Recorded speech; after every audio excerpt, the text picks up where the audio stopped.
Hey everybody! Today we're super excited because we're going to pick some berries from our very own backyard to make a delicious jelly. And you might even have these berries in your own backyard and not even know it. So we wanted to also give you another update. So if you don't know, I am pregnant with triplets. I've got 3 boys in there right now, and I'll be 34 weeks tomorrow. So I have already surpassed the average for triplets, which is only 32 weeks. I'm so thankful for everything. But so we wanted to give you a little update. I'm now on weekly visits with the doctor. I'm actually measuring as if I'm 3 weeks past due if I only had 1 baby in there. That's how big I am, which it's really hard to tell. The doctors say it's because I'm really tall that I'm like carrying it really well, but measurement wise, they're really big and I'm feeling it. But they're all around 4.2 pounds right now. So that's what, 12.5 pounds a baby? Holy moly. When I think about the numbers, it makes me exhausted. It's very difficult to breathe. Even just trying to talk to you guys today, like I'm pretty short of breath because they just said everything's squished and pushing on everything. So the doctors just say, hang in there. It's to be expected, nothing to worry about. But I'm definitely feeling pregnant now at this point. So, but we are praying I make it just a few more weeks. Full term's 37, so 2 or 3 more weeks and we'll be meeting these boys soon. But we're just about ready. We've got our nursery all done. My mom is amazing. She pretty much brought my Pinterest dreams to life and made this gorgeous nursery with lots of fun stuff. It's definitely her specialty, just to create and design, and I think she likes it too, so she had fun doing it. But so we just got about ready. We got 3 of everything, our 3 cribs, our 3 car seats. We just got to get everything installed. But really I still need to get my hospital bag packed. That's probably pretty important because really they could come anytime. So trying to take it easy.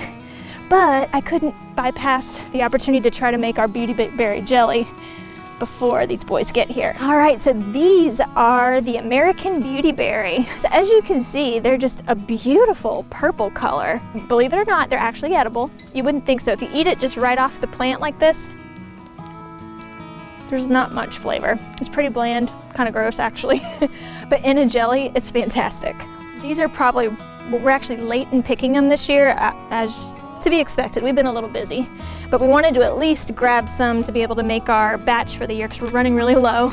And Ryan's like, where's the Beautyberry jelly? We're getting low. Ow. Yeah, so we're gonna get about 4 cups of the Beautyberries because that is what my recipe calls for.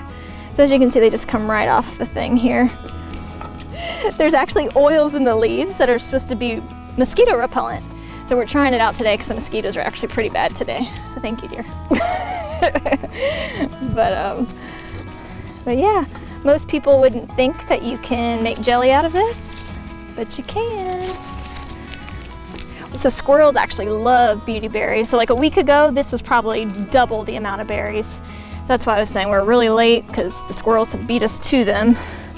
But we should have enough here to get our 4 cups worth for our recipe. All right, so we got about 4 cups here. So really easy to pick. So I will meet you guys in the kitchen.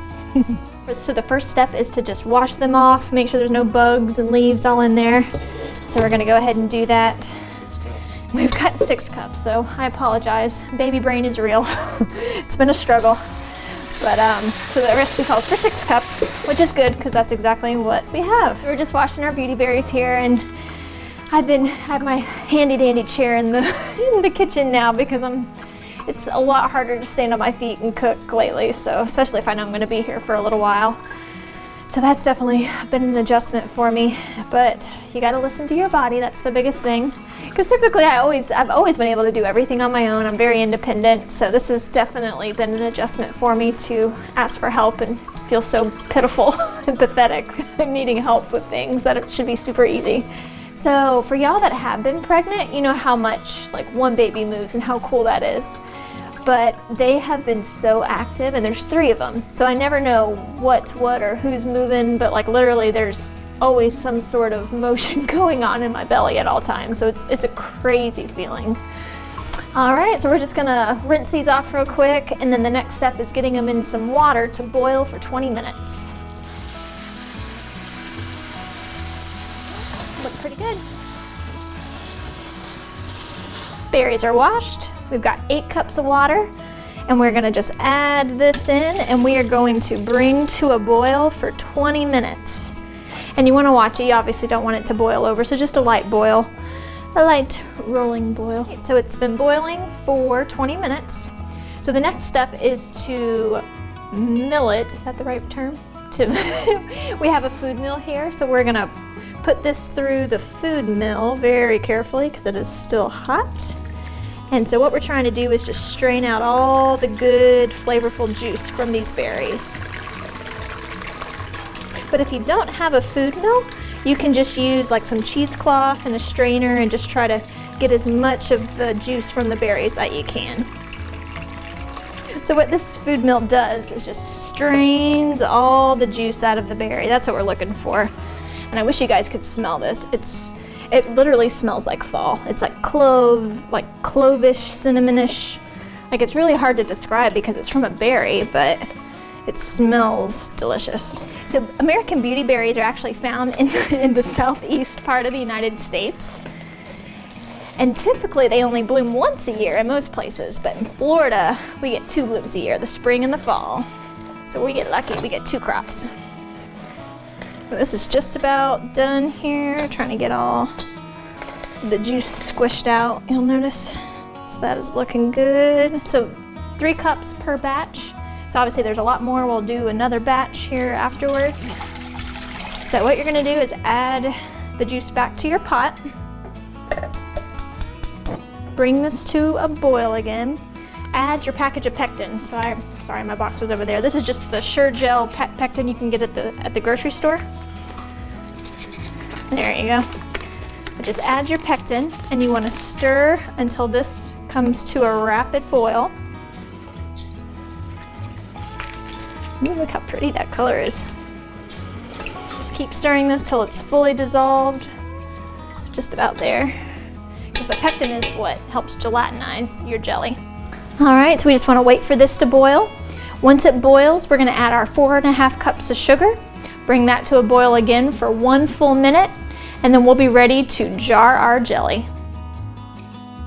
Our sugar is now to a boil, so I set my timer for 1 minute exactly. As soon as that timer goes off, we're going to remove it from the heat, and then we will safely transfer them into our jelly jars.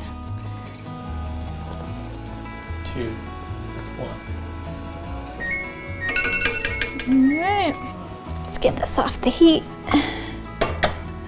So we're not, just for the sake of time, we're not going into all of like how to can and jar and all of that. But we did sanitize all of these jars already, so you can look that up, other YouTube videos. But it is ready to pour.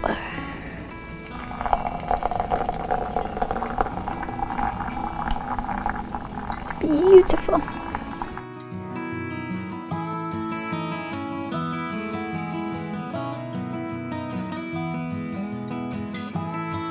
All right, so this little partial jar, we're gonna actually keep this one out for this week to eat. So we're just gonna let this cool and set. So the rest of these, we are actually going to do the canning process and put in our hot water bath for 10 minutes to seal the jar. This is just the preservation method for jelly, just so it can stay in your pantry nice and fresh until you are ready to use it. All right, next day, we let our jelly set overnight, and it is now ready for a delicious piece of Beautyberry jelly toast. So let's see how it is.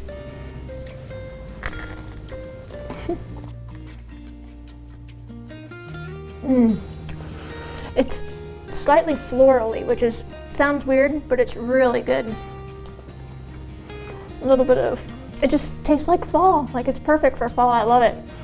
But floral notes, but very subtle, but very delicious. And as you saw, it's a super simple recipe, so y'all can totally do this at home. Takes a little bit of time, but once you get all your stuff set up, it goes pretty easily. Really easy to find a basic canning kit, and you can make beautyberry jelly for yourself. So when you are foraging in the wild, you want to be 100% confident that that is the correct plant that you are harvesting before you cook and eat it, just for your safety. But in my book, beautyberry jelly is 2 thumbs up. You should try it at home, and we appreciate you guys so much. But until next time, stay wild.